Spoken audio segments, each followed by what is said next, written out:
Good day everyone. Ako po si Vansh Padilla and welcome po sa ating kwento-kwento ano ang balita vlog. Ano kasi, marami kasi nagtatanong sa akin kung papaano daw yung social media strategy. Lalo ngayon kasi election 2022, local and national. So, marami po ang nagtatanong kung ano ba daw yung difference ng social media presence and social media dominance. So, sasagutin po natin yung tanong na yon kasi yung mga friends natin, o parang meron na kasi sila questions. So the question number 1 is, bakit kailangan ng social media strategy at pwede na ba or hindi na ba pwede yung magkaroon ng social media presence lang? Okay lang din naman na meron kang social media presence for this particular election. Like the candidates have been doing that already since the internet, since nagkaroon ng social media. So yung presence nila nandun na. Pero ngayon, kasi we are in a different era. So pandemic po ngayon, at restricted yung movement ng mga tao, 'di ba? Karamihan sa mga tao ngayon nasa bahay, hindi naglalalabas kasi nga because of the threat ng pandemic, 'di ba? Ng COVID-19 virus. And a lot of people spend their time just at home and tinkering with their gadgets. So lahat na halos mas nagkaroon ng time para mag-browse ng kanilang social media pages, mag-register sa mga platforms, or magdagdag bukod sa major platforms na alam natin. So for example, before kasi, ang dominant na platform lang for political expression is sa Twitter, sa Facebook, sa YouTube. Pero ngayon kasi kailangan i-utilize na rin yung mga bagong platforms. Like meron na rin yung mga kaibigan natin na nakikita natin yung mga contents nila sa TikTok, sa Kumu, 'di ba? Tapos sa Clubhouse. Kaya importante na meron kang social media strategy. So, mapapansin kasi natin sa lahat ng mga kandidato, ang alam nila okay na yung magkaroon sila ng presence sa social media. So for example, okay, dino-document nila yung mga activities nila on a daily basis, pino-post nila sa Facebook, 'di ba? Nilalagay nila sa ibang platforms. But at the end of the day, ano yung nangyayari kapag meron ka lang presence? Okay, nakikita ka lang ng mga tao na ikaw ay active sa Facebook, marami kang ginagawa, ganyan, ganyan, pero hindi ka masyadong nakakapag-build ng strategy or yung messaging mo, yung talagang messaging mo na gusto mong malaman ng mga tao, gusto mong maiwan sa isip ng mga tao, hindi siya fully natasabi or nalalatag, 'di ba? Kasi hindi ginagamitan ng strategy. And because we are, again, sabi ko nga kanina, dahil tayo ay napapaloob pa sa pandemic, kaya kailangan yung messaging ng tao, ng kandidato, kumonect siya sa audience niya. Meaning, kapag hindi kumo-connect yung audience mo at hindi ka pa nila kakilala, lalo pa kung hindi ka nila masyadong kakilala, hindi ka naman gano'n ka-popular, or ikaw ay isang challenging na kandidato at challenge mo yung incumbent, tapos yung incumbent naman meron pang termino na nalalabi, kinakailangan ka talagang mag-double effort. Minsan hindi lang double effort, minsan triple effort pa. Why? Because you need to get your message across from your personal circumstance, yung gusto mong mangyari, papunta dun sa mga botante na mag-e-elect sa'yo. Kasi ang social media is one of the tools for perception manufacturing. And even the COMELEC has already announced and acknowledged that the candidates of the 2022 elections, both national and local, will heavily rely on social media because of the travel restrictions, because of the movement restrictions. So, bakit kailangan mo pa ng strategy at paano ba gumagawa ng strategy? Okay, so meron tayong problema. Our problem is, eto tayo, ino-offer natin yung services natin para sa taong bayan, ino-offer natin yung sarili natin para maging tayo ay public servant at pagkatiwalaan nila ng kanilang mahalagang boto. Kaya lang, meron kang mga barriers to entry, di ba? So for example, number one, hindi ka incumbent o kaya incumbent ka pero marami kang skeleton in the closet, di ba? Maraming dissatisfied sa pamaraan ng pamamahala mo and you need to win the people's hearts and minds para doon sa eleksyon o kaya gusto mo pa ulit magkaroon ng panibagong termino for 2022 pero medyo hindi ka nila naramdaman or may nasabi sila sa'yo during the pandemic, yung pag-address mo ng problema sa pandemic, hindi ka masyadong naramdaman ng mga tao, di ba? Kailangan bumawi ka ngayon. And how do you make bawi sa mga tao is you have to prove na sa social media meron kang dominance or ikaw pa rin yung malakas. Okay. So makikita nyo, even on the presidential elections, no, sa presidential most contested na position sa buong Pilipinas, itong presidential elections, makikita nyo kung sino yung mga kandidato na dominant sa social media. Sino yung mga laging pinag-uusapan? Sino yung effective yung kanilang strategy? Sino yung kinamumuhian ng mga tao dahil sablay yung kanilang strategiya? 'Di ba? Imbes na makakapag-ipon sila ng social capital, hindi nila yung nagagawa because they are using the social media in a wrong way or they don't get their message across because yung messaging nila ay hindi yun yung hinahanap ng mga tao. Yung narrative na gusto nila, hindi yun yung narrative na hinihingi ng tao or kailangan ng tao. So, again, which brings me to another question na tinatanong sa akin, ano ba yung importansya ng social media? Sino ba yung mga audience ng social media? Okay, so in order for you to create an effective strategy, you have to look at the audience that social media is serving you. So number one, ang pinaka mailap na sektor ng botante ay yung mga kabataan. And yung mga kabataan na yon, they are considered either digital natives. Ito yung mga pinanganak na meron ng internet. And meron rin naman yung mga tinatawag na early adopters. So ano ba yung mga early adopters? Ito yung mga kabataan na noong panahon na nagsisimula pa yung internet, meron na silang kamalayan about it. And nag-adapt na lang sila. So dahil sila yung mga una na nag-adapt, mas madali pa nilang naintindihan ang internet. Hindi sila nahirapan mag-cope up because they were the early adopters. Itong mga digital natives, they were born with it. So parang second skin na sa kanilang paggamit ng internet. And this particular sort of or class of electorates ay ito yung mga maiilap na mga klase ng mga botante. So karamihan sa mga kabataan na yan, halos wala silang pakialam sa politika, 'di ba? Minsan hindi nila kilala yung kanilang mga leaders, yung mga namumuno sa kanilang bayan kasi meron silang sariling lengguwahe. And their language is their gadgets. 'Di ba? So pag halimbawa, yung mga kabataan talagang nakatutok lang sa mga gadget nila and you wanted to get your message across, how can you reach them? Of course you cannot. Because if you don't speak their language, they will not be able to understand you. So paano pumapasok ang social media pagdating sa mga kabataan na ganito na mahirap silang i-crack or i-penetrate because they speak a different language? Okay, so kailangan makukuha mo yung attention nila. And because they frequent social media, they share content on social media, kaya kahit papaano, you have to be where they are. 'Di ba? You have to be present, you have to be dominant in the sphere kung nasaan yung mga botante mo.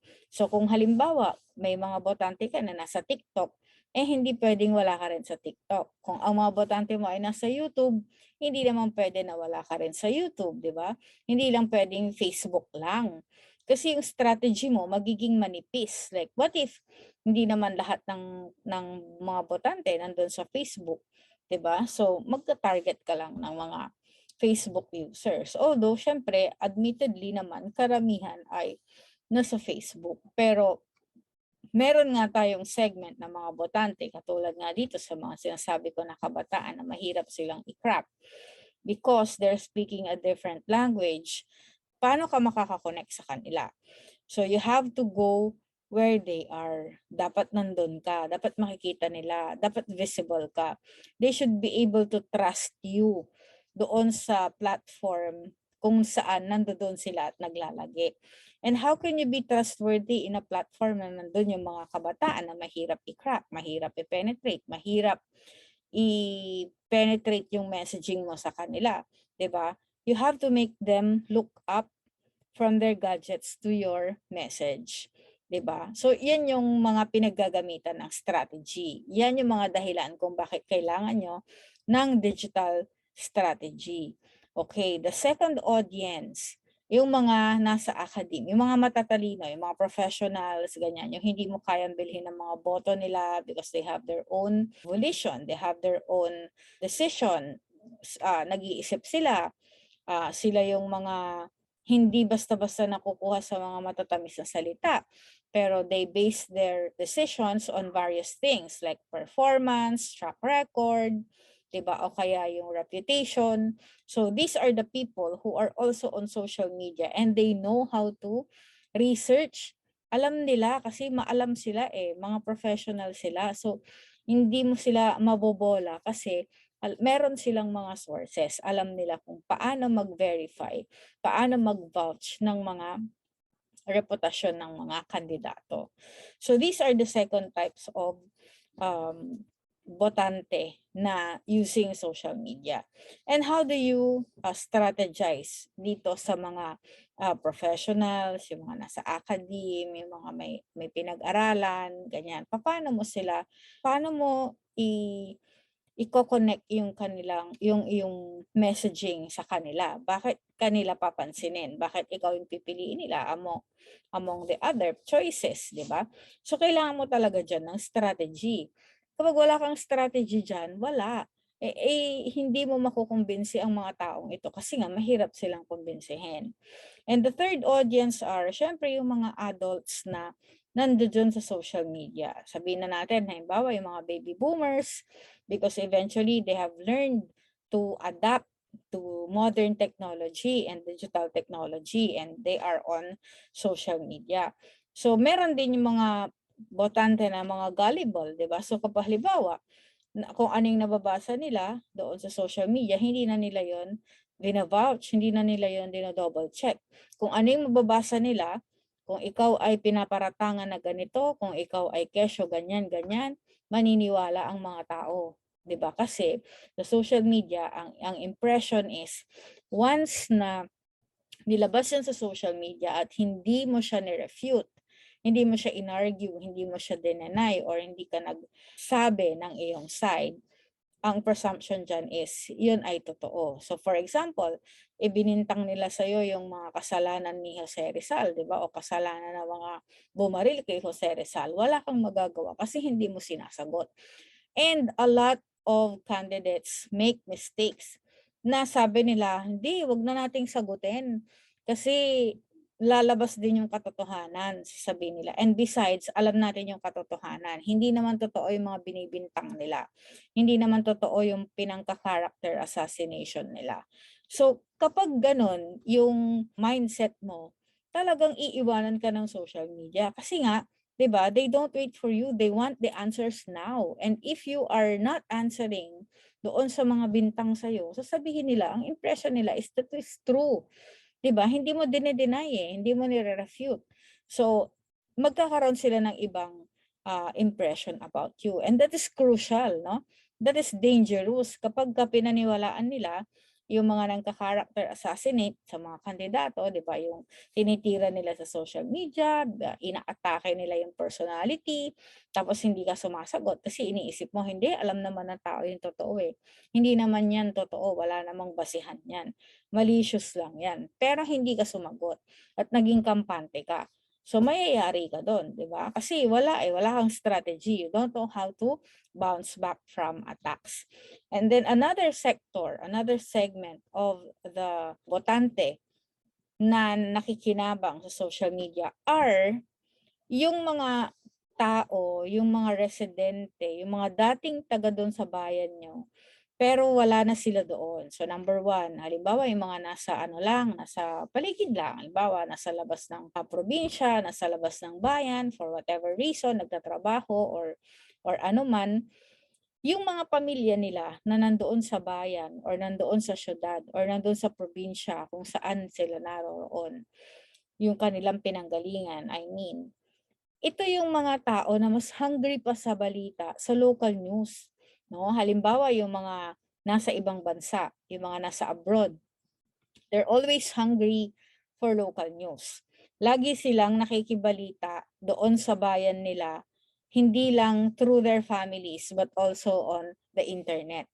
So pag halimbawa, sabi ng mga taga-abroad na taga-bayan ninyo, meron kaming nabasa dyan or may napanood kami sa YouTube o kaya may nabasa kami sa Facebook or napanood kami video sa Facebook na si ganitong kandidato daw, ganyan, ganyan, ganyan. 'Di ba? So pag nag-uusap silang magpapamilya, iimpluwensyahan nila yung mga pamilya nila dito sa Pilipinas. Sasabihin nila, oh, yung ganito, nagtatrabaho daw. O ito naman, tamad daw ito. Nangungurakot, kesyo ganito, kesyo ganyan. So sinisiraan ka na hindi mo alam or hindi ka nila gusto kasi nga yung nakikita ng mga taong nasa abroad sa social media ay they assume that is true. 'Di ba? Parang sabihin nila, "Oh, hindi naman 'yan nire-refute, eh. So, malamang totoo 'to, na kurakot siya, na malamang nung pandemic sinabi nagtago siya. Kesyo hindi niya binigay lahat ng ano, kesyo poor ang performance niya during the pandemic, kesyo hindi niya inasikaso yung mga kababayan niya. So, kayo diyan sa Pilipinas, 'wag niyo na silang iboboto. Pumili kayo ng mga bagong ihahalal na aalagaan kayo during the pandemic." And that will be unfair kung hindi ikaw yung pinopromote nila, di ba? So buti na lang kung ikaw sana yung sinasabi nila na, oh, ganito na yung iboto nyo kasi maganda yung track record, kesyo ganito, wala namang bahid ng anomalya or hindi naman siya naibalita na nangungurakot. But then again, kapag wala kang strategy, paano mo mako-convince yung mga tao na yon, those who are outside of the territory, na iboboto ka nila ng mga pamilya nila, 'di ba? Or hindi ka nila sisiraan. Okay lang sana yung hindi nila sabihin sa pamilya nila na, "Oh, ito yung iboto nyo." Pero yung kung sisiraan ka pa naman, "Kasi ganito nababasa ko kay ganyan, eh. Kasi ganito yung napapanood ko sa video tungkol kay ganito, tungkol kay ganyan." Yun na pinag-uusapan nila. It will mean a lot to the families in the Philippines because ang nagpapadala ng pera ng mga pamilya dito sa Pilipinas ay yung mga nasa abroad. Bakit ba yung mga nasa abroad, mga marites sila, mga chismosa, or mas marami pa silang alam kaysa sa mga tao dito on the local level? Kasi una, number one, the factor is magkaiba tayo ng time zone. 'Di ba? So yung pagpahinga natin, yung patrabaho nila, yung pagtatrabaho natin, yun naman yung pahinga nila. So dahil malakas yung internet sa ibang bansa, they have better internet, they have better facilities. Hindi naman katulad dito sa atin na kapag umulan, naapektuhan yung bilis ng signal ng internet or pag wala kang load, ganyan. Hindi ka rin makaka-access. Lagi silang meron. And magaganda yung signal nila doon compared dito sa Pilipinas. So lagi silang may access sa balita, sa local information na nandito sa ating lugar. Kaya sila, kapag hindi ka good shot sa kanila, uuriratin nila ng uuriratin sa mga kamag-anak nila na sabihin nila, oh, ito daw, si kandidato daw na ganito. Totoo ba na may ganyan, ganyan? Kaya even yung mga family dito, minsan mas nagugulat pa sila kasi mas maalam pa yung nasa ibang bansa or nasa labas ng bayan kaysa dun sa mga nandito sa loob. Especially if the people in here, in this territory or in this locality, ay hindi naman mahilig sa politika at hindi naman nanchichismis. 'Di ba? Hindi naman sila aware sa mga kaganapan, 'di ba? Na ibinabalita sa media. At lalo 'pag hindi naman sila gumagamit ng social media, 'di ba? Nagugulat na lang sila, "Oh, ba't mo alam 'yan? Ba't kami na taga dito hindi namin alam?" So going back to the classes of voters, kung wala kang strategy para kumbinsihin itong mga 'to na sila yung mag-iimpluwensya sa mga pamilya nila para bumoto sa 2022. Eh, sayang na rin, 'di ba? Kasi kahit na sabihin mo na malakas ka, kaya mong talunin yung kalaban, ganyan, may mga resources na gagamitin. Pero kapagka hindi maganda yung image mo sa social media, mayayari ka pa din. So why would you sacrifice your social media strategy, 'di ba? Kapalit ng kung makakatulong ito sa eh magdadagdag ito ng chances mo para manalo ka. Okay, number 2, doon sa strategy. Bakit kailangan natin yung strategy? Kasi paano pagka inatake ka ng mga armies, 'di ba? Social media armies, yung mga accounts. Paano pagka meron ng character assassination? Paano kapag binabanatan ka na sa social media? Paano mo paano mo gagamitin yung atake na yon para ibalik doon sa kalaban mo or kung sino man yung mga tao na yon na naninirang puri sa'yo? 'Di ba? Paano mo gagawin 'yan 'pag wala kang strategy? Are you going to use the same reasoning nung mga natalong kandidato na sinasabi nila, "Pinabayaan namin yung social media noon kasi akala namin hindi na kailangan siyang i-respond, hindi kailangang ayusin yung social media, hindi kailangan mag-explain sa taong bayan kasi later on malalaman din naman nila yung totoo." Hindi na po ngayon. Kung noon kaya pang gawin 'yan, ngayon hindi na. Ibang-iba na yung laban sa social media ngayon, ibang-iba na yung pag-connect sa mga tao. Pagka binabanatan ka ng kalaban, kailangan masasalo mo yung binabanat nila and kailangan maibabato mo sa kanila pabalik. Kasi kapagka natalo ka doon sa labanan na yan, kahit na sabihin natin na communications ano lang yan, battle lang yan, eh meron at meron yung epekto sa mga botante. Hindi mo masyadong mamamalayan pero kakalat yun kasi it will spread like a wildfire. So, another thing is, so pagdating sa campaign period o at least hindi man campaign period kahit na ngayon after ng filing, may mga trolls na kumakalat sa internet na binabanatan na nila yung mga kandidato, yung mga kalaban nila. And how do you deal with trolls? Paano pagka, alam mo naman, syempre ang mga trolls, yung mga fake accounts na yan, sila yung nagpapakalat ng disinformation, ng misinformation. How will you be able to deal with that? Paano mo yan malulusutan nang hindi ka nababalatan ng buhay, 'di ba? Na hindi natatouch yung reputation mo, hindi nagagalaw, hindi apektado. So kailangan mo talaga ng strategy para kapag ka dumating yung mga ganyan, kunwari mga crisis PR, crisis communication, mga character assassination, yan, pag-atake ng mga fictitious accounts or yung mga troll armies na tinatawag, kailangan preparado ka. Merong sasangganon para sa'yo. Otherwise, kapagka hindi mo yan ginawa ng paraan, mai-stress ka lang. Una, mai-stress ka, madidiskaril ka sa doon sa dapat mong gawin. And ano ba yung dapat mong gawin kung ikaw ay kandidato? Ang dapat mong gawin is you win over the botantes para iboboto ka nila, 'di ba? Pero kapagka hindi mo masyadong naasikaso yung social media, doon ka magkakaproblema.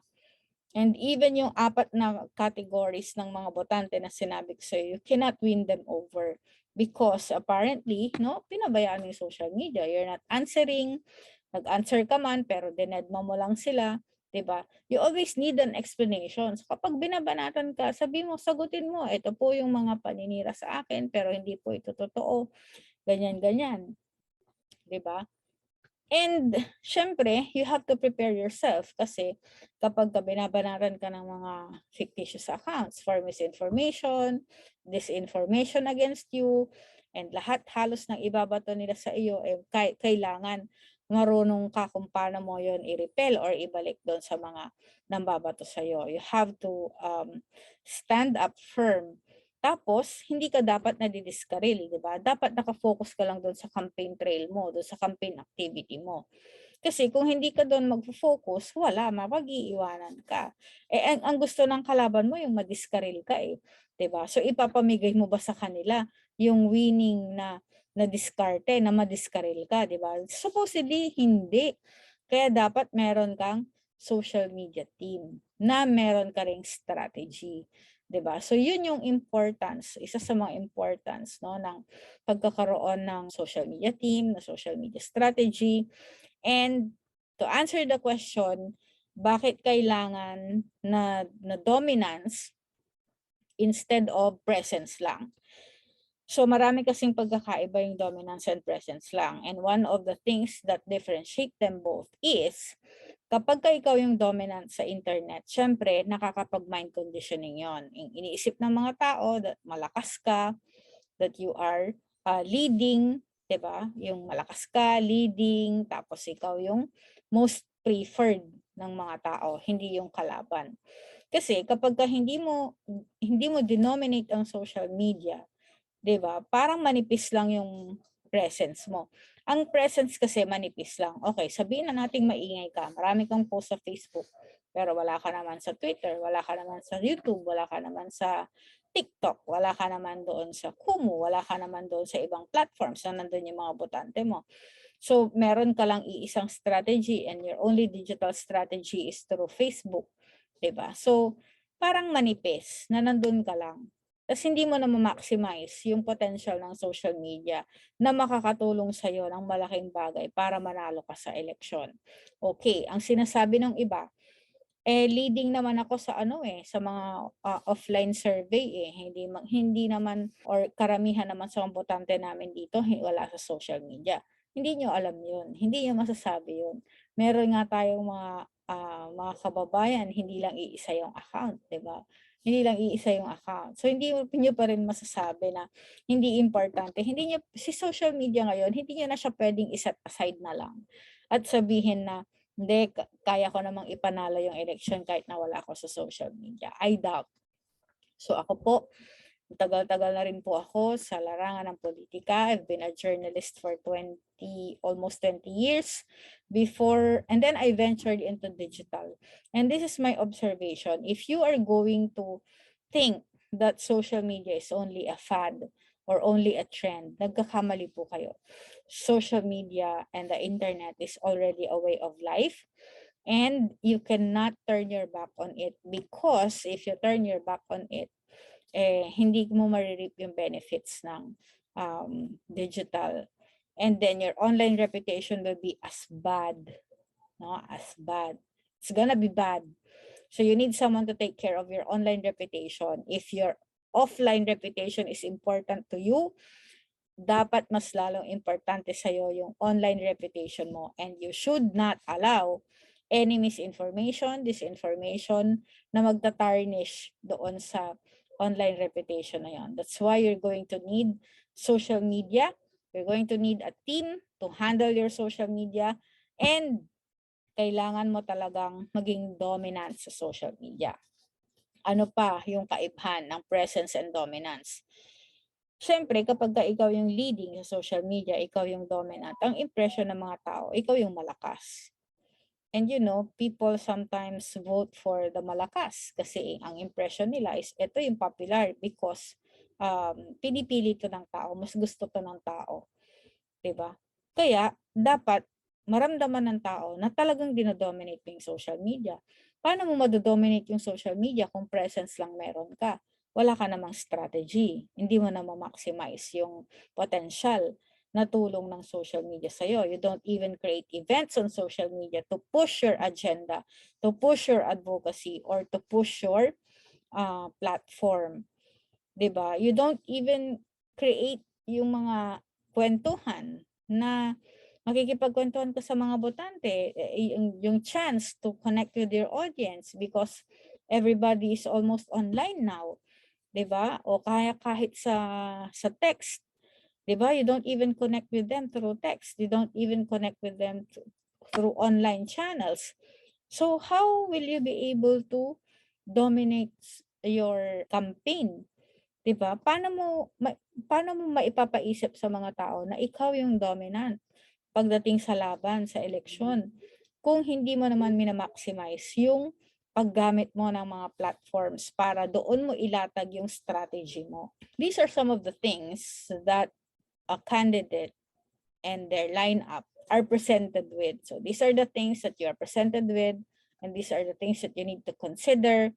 Ano ang value ng social media, bakit kailangan magkaroon ng social media strategy, and bakit kailangan ng dominance instead of a presence lang, and why do you need to hire a team, or if you already have a team, bakit nyo kailangang ipatrain?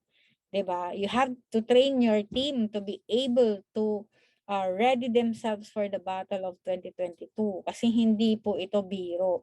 Kung noon nagagawan pa ng paraan, nadi-disregard pa yung social media or nasa set aside, ngayon hindi po. Ang labanan sa eleksyon ay perception. Lagi namang ganon.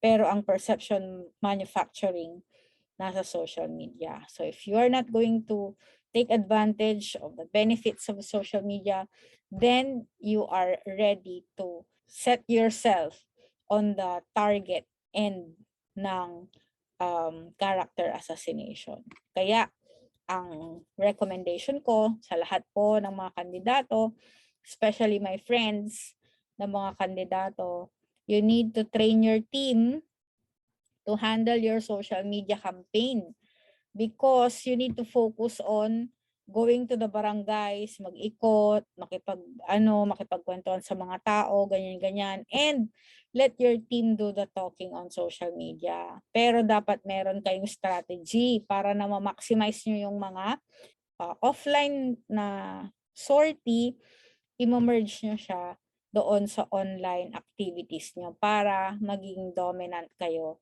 dito sa election campaign 2022. Okay, so hindi po dapat dinidisregard ang social media.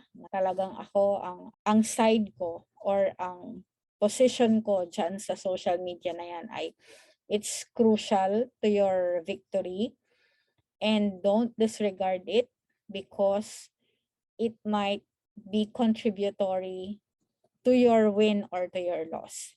Yan. So ako, medyo worried ako for my friends who are not using social media correctly. Pwede naman kayo magpaturo, pwede naman nating i-train yung team nyo, or you can outsource your social media with us. At least kami, we are experienced, we are trained enough, long enough to handle the biggest brands in political arena.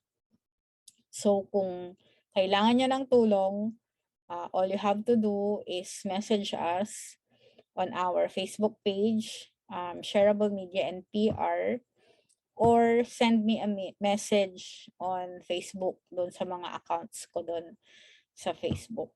So that's gonna be for today's episode. Sa kwento-kwento, anong balita with, of course, your kaibigan and kakampi, Vange Padilla. Magandang araw po sa inyong lahat. Until the next kwentuhan.